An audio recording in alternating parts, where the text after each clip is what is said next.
Knowledge education YouTube চ্যানেলে সবাইকে স্বাগত।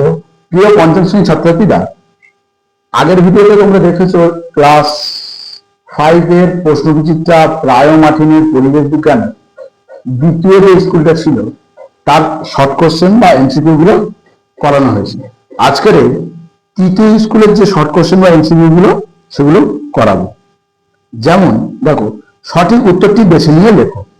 একের দাগে একের এক বলছে পূর্ণিমা তিথিতে হয় সূর্যগ্রহণ না চন্দ্রগ্রহণ। আমরা জানি পূর্ণিমা তিথিতে হয় কি চন্দ্রগ্রহণ। একের দুই বলছে প্রথম কাগজ তৈরি হয় কোথায়, চীনে না জাপানে। প্রথম কাগজ তৈরি হয় চীনে, কারণ চীন থেকে প্রথম কাগজের উৎপত্তি হয়। কাগজের ইংরেজি নাম হলো পেপার। পেপার হচ্ছে প্যাপিরাস শব্দ থেকে এসছে। প্যাপিরাস শব্দের অর্থ হলো গাছের ছিলা বা ছাল। একের তিন দেখো, চাঁদ যার চারপাশে ঘোরে সূর্য না পৃথিবী। চাঁদ কার চারপাশে ঘোরে? চাঁদ পৃথিবীর চারপাশে ঘোরে। কেন? পৃথিবীর চারপাশে ঘোরার কারণ হচ্ছে চাঁদ হচ্ছে একটি উপগ্রহ আর পৃথিবী হলো গ্রহ। উপগ্রহ সবসময় গ্রহের চারিদিকে প্রদক্ষিণ করে। একের চার বলছে লেখাপড়া করা শিশুদের আইনত অধিকার 14 বছর না 18 বছর। লেখাপড়া করা শিশুদের আইনত অধিকার হচ্ছে 14 বছর বলবৎ থাকে। একের পাঁচ কি, স্টিম ইঞ্জিন চালু করেন কে? স্টিম ইঞ্জিন চলে কিসের সাহায্যে?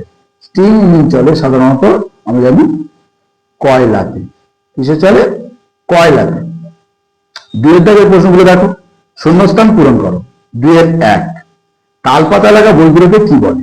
তালপাতা লাগা বইগুলোকে বলা হয় পুঁথি। কি বলে? পুঁথি। দুয়ের দুই বলছে ড্যাশ হলো সকল শক্তির উৎস। তাহলে কে সকল শক্তির উৎস? সূর্য। সূর্য হলো সকল শক্তির উৎস। দুয়ের তিন বলছে সেফ ড্রাইভ। সেফ আমরা জানি এটা সাধারণত কোন রুলস মেনটেন করতে গেলে রাস্তার ধারে অনেক সময় লেখা থাকে safe life. Safe drive, safe life. দুয়ের চার কি বলছে? পরিবেশ বান্ধব একটি যানের নাম। পরিবেশ বান্ধব একটি যান হলো সাইকেল। কেন? সাইকেলে কোনো রকমের পরিবেশ দূষিত হয় না, তাই পরিবেশ বান্ধব। দুয়ের পাঁচ, বয়স্ক মানুষকে ড্যাশ করা উচিত। বয়স্ক মানুষকে কি করা উচিত? সম্মান করা উচিত। তারপর কি আছে? তিনের দাগে কি বলছে? বাম স্তম্ভের সঙ্গে ডান স্তম্ভ মেলাও। বাম স্তম্ভের সঙ্গে ডান স্তম্ভ মেলাতে বলছে। দেখো, বাম স্তম্ভ রয়েছে পাহাড়ি অঞ্চলে বন্যা, টারবাইন, কালো হীরা, পথের পাঁচালী, সুনামি ইত্যাদি। ডান স্তম্ভ রয়েছে কয়লা, সামুদ্রিক জলোচ্ছ্বাস, হরপাবান, জলবিদ্যুৎ ও বিদ্যুতের মন্থনতা। সাধারণত আমরা দেখবে তোমরা কি করো, ডান স্তম্ভ, বাম স্তম্ভ এবং ডান স্তম্ভ মেলাতে বললে তোমরা এই দাগ টেনে মেলানোর চেষ্টা করো। এটা অনেক সময় কি হয়, এই দাগ টানতে গিয়ে কোনো একটা দাগের সঙ্গে আরেকটা দাগের মিশে গেলে মাস্টারমশাইরা বুঝতে পারে না এবং কি হয়, নাম্বার দেয় না, অর্থাৎ নাম্বারটা কেটে নেয়।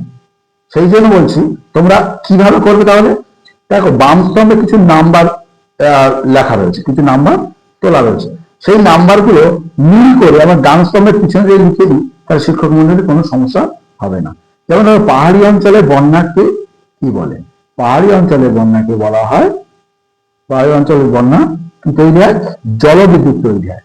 তিনের এক জলবিদ্যুৎ। তাহলে এখান থেকে তিনের এক হয়ে গেল। টারবাইন,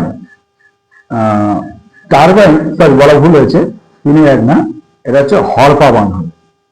পাহাড়ি অঞ্চলের বন্যা হচ্ছে হরপাবানের সৃষ্টি হয়। তিনের এক এটা হবে। আর টারবাইন খুঁড়িয়ে তিনের দুই, টারবাইনটা কি হবে? তাহলে জলবিদ্যুৎ তৈরি হয় টারবাইনের সাহায্যে। টারবাইন চাকা ঘুরিয়ে জলবিদ্যুৎ তৈরি হয়। তিনের তিন কি বলছে? কালো হিরে। কালো হিরে আমরা কাকে বলি? আমরা জানি কয়লাকে বলি কালো হিরে। তিনের তিন ব্ল্যাক ডায়মন্ড। এবং তরল সোনা কাকে বলা হয়? খনিজ তেলকে বলা হয়। তিনের চার কি বলছে? পথের পাঁচালী। পথের পাঁচালী কে লিখেছেন? বিভূতিভূষণ বন্দ্যোপাধ্যায়। তাহলে এখানে তিনের চার লিখে দেবো। এবং সুনামি, সুনামি কি কি? সামুদ্রিক জলোচ্ছ্বাসকে সুনামি বলে। এখানে তিনের পাঁচ লিখে দেবো। তাহলে বুঝতে পেরেছ? আজকের এইটুকু থাক। পরের ভিডিও আবার পরের ক্লাসগুলো দেখানো হবে, পরের প্রশ্নগুলো নিয়ে আসবো। যদি নতুন হয়ে থাকে তাহলে আমার এই চ্যানেলে সাবস্ক্রাইব করো, লাইক করো এবং শেয়ার করে দিও।